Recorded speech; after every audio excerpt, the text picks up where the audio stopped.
ସବୁଜ, ମଧ୍ୟ ଭାଗଟି ହଳଦିଆ ଓ ତଳ ଭାଗଟି ଲାଲ।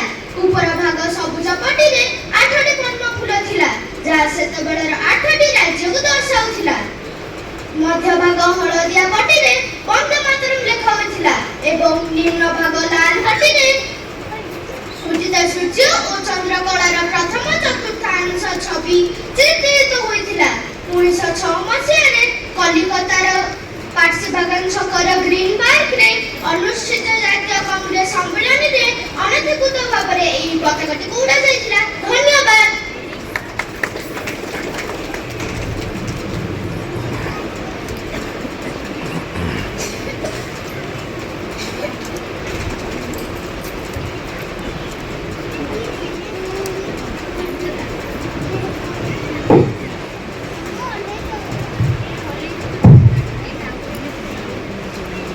नमस्कार। भारतीय स्वाधीनता आंदोलन को लोकमान्यता देवा पाई 1907 मसीहारे बर्लिन कमिटी द्वारा एक पताका तैयारी करा जायतिला। सही पताकार समान भाବରେ तीनोटी पटी रहितिला। ऊपर भागटी नारंगी, मध्य भागटी हळदिया और निम्न भागटी सबुज रंगर। ऊपर नारंगी भागरे थिला अष्टतारा, जहा भारतर 8टी प्रांतକୁ दर्शाउतिला। मध्य हळदियारे वंदे मातरम लिखित थिला और निम्न सबुज रंगरे सूर्य और चंद्रଙ୍କ चिन्ह चित्रित थिला। मैडम भिकाजी कामा, विनायक दामोदर सावरकर और श्यामजी कृष्णଙ୍କ द्वारा ଏହି ପତାକାର ରୂପରେଖ ପ୍ରସ୍ତୁତ ହୋଇଥିଲା। 1907 ମସିହାରେ ଅଗଷ୍ଟ ମାସ 22 ତାରିଖରେ ଜର୍ମାନର ଷ୍ଟଟଗାର୍ଟଠାରେ मैडम भिकाजी କାମାଙ୍କ ଦ୍ୱାରା ଏହି ପତାକା ପ୍ରଥମ ଥର ପାଇଁ ଉଡ଼ାଯାଇଥିଲା। ପରାଧୀନ ଦେଶର ପତାକା ବିଦେଶରେ ଉଡ଼ାଯିବାର ଏହା ହେଉଛି ପ୍ରଥମ ଘଟଣା। ଆମ ଜାତୀୟ ପତାକା ତ୍ରିରଙ୍ଗାର ଏହା ଥିଲା ପ୍ରଥମ ପୂର୍ବବର୍ତ୍ତୀ ରୂପରେଖ। ଧନ୍ୟବାଦ। ବନ୍ଦେ ମାତରମ୍।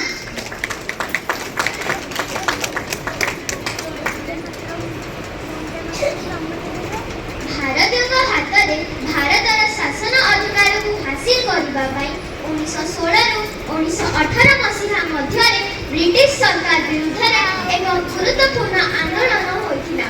ଏହି ଆନ୍ଦୋଳନକୁ ଗୃହ ଶାସନ ଆନ୍ଦୋଳନ ବୋଲି କୁହାଯାଏ। ଏହି ଆନ୍ଦୋଳନକୁ ବାଳ ଗଙ୍ଗାଧର ତିଲକ ଓ ଡକ୍ଟର ଆନି ବେସାନ୍ତ ଆରମ୍ଭ କରିଥିଲେ। ଏହି ଆନ୍ଦୋଳନ ମାଧ୍ୟମରେ ଭାରତୀୟମାନଙ୍କ ମଧ୍ୟରେ ସ୍ୱାଧୀନତା ପ୍ରାପ୍ତି କରିବାକୁ ଆଗ୍ରହ ବଢ଼ିଥିଲା ଏବଂ ପ୍ରଥମ ଥର ପାଇଁ ବ୍ରିଟିଶ ସରକାର ବିରୁଦ୍ଧରେ ଏକ ରାଜନୈତିକ ଆନ୍ଦୋଳନ ମୂଳଦୁଆ ପଡ଼ିଥିଲା। ଏହି ଆନ୍ଦୋଳନ ସମୟରେ 1917 ମସିହାରେ ଡକ୍ଟର ଆନି ବେସାନ୍ତଙ୍କ ଦ୍ୱାରା ଆମ ଭାରତର ଜାତୀୟ ପତାକାର ନିର୍ମାଣ ହୋଇଥିଲା। ଏହି ପତାକାରେ 3ଗୋଟି ରଙ୍ଗ ଥିଲା। ସେହି ରଙ୍ଗ ଥିଲା କଳା, ସବୁଜ ଓ ଧଳା। ଏହି 3 ରଙ୍ଗକୁ ନେଇ ଆମ ପତାକାକୁ ତ୍ରିରଙ୍ଗ ପତାକା ବୋଲି କୁହାଯାଇଥିଲା। ଏହି ପତାକାର ଉପର ଡାହାଣ କୋଣରେ ଇଂଲଣ୍ଡର ୟୁନିୟନ ଜ୍ୟାକ୍ ଏବଂ ଅନ୍ୟ ଗୁଡ଼ିକ ସ୍ଥାନରେ ଚନ୍ଦ୍ରକଳାର ପ୍ରଥମ ଚତୁର୍ଥାଂଶ ଓ 7ଗୋଟି ତାରାର ଚିତ୍ର ରହିଥିଲା। ଏହି ପତାକା ମାଧ୍ୟମରେ ଭାରତୀୟମାନଙ୍କ ମଧ୍ୟରେ ସ୍ୱାଧୀନତା ପ୍ରାପ୍ତ କରିବାକୁ ଆଗ୍ରହ ପ୍ରକାଶିତ ହୋଇଥିଲା ଏବଂ ଭାରତର ଧର୍ମ, ସଂସ୍କୃତି, ଶକ୍ତି ଓ ଏକତାର ପ୍ରତୀକ ରୂପ ପରିଚୟ ଲାଭ କରିଥିଲା। ଧନ୍ୟବାଦ।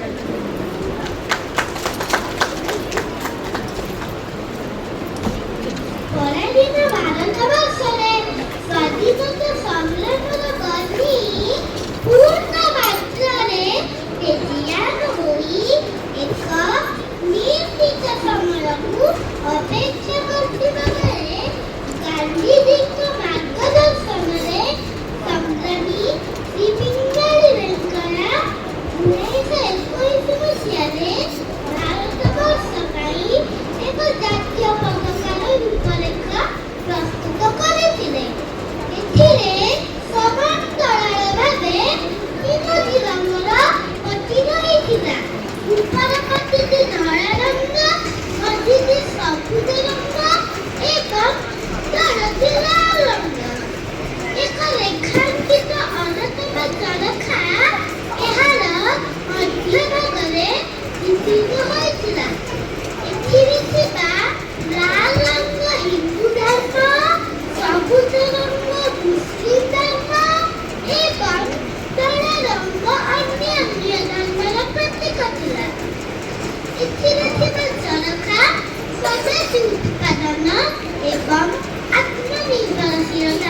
ରଖାଗଲା। ଉପରେ କେଶରୀ, ମଝିରେ ଧଳା ରଙ୍ଗର ପଟି, ମଧ୍ୟ ଭାଗରେ ଗାଢ଼ ନୀଳ ରଙ୍ଗର ଅଶୋକ ଚକ୍ର ରଖାଗଲା ଓ ତଳେ ସବୁଜ ରଙ୍ଗ ରଖାଗଲା। କେଶରୀ ରଙ୍ଗ ସାହସ, ତ୍ୟାଗ ଓ ବଳିଦାନ। ଧଳା ରଙ୍ଗ ସାହସ, ସତ୍ୟ, ଶାନ୍ତି ଓ ପବିତ୍ରତା। ସବୁଜ ରଙ୍ଗ ଭୂମିର ଉର୍ବରତା, ବିକାଶ ଓ ସମୃଦ୍ଧି। ଅଶୋକ ଚକ୍ର ଭୂମିର ଉର୍ବରତା, ବିକାଶ ଓ ସମୃଦ୍ଧି।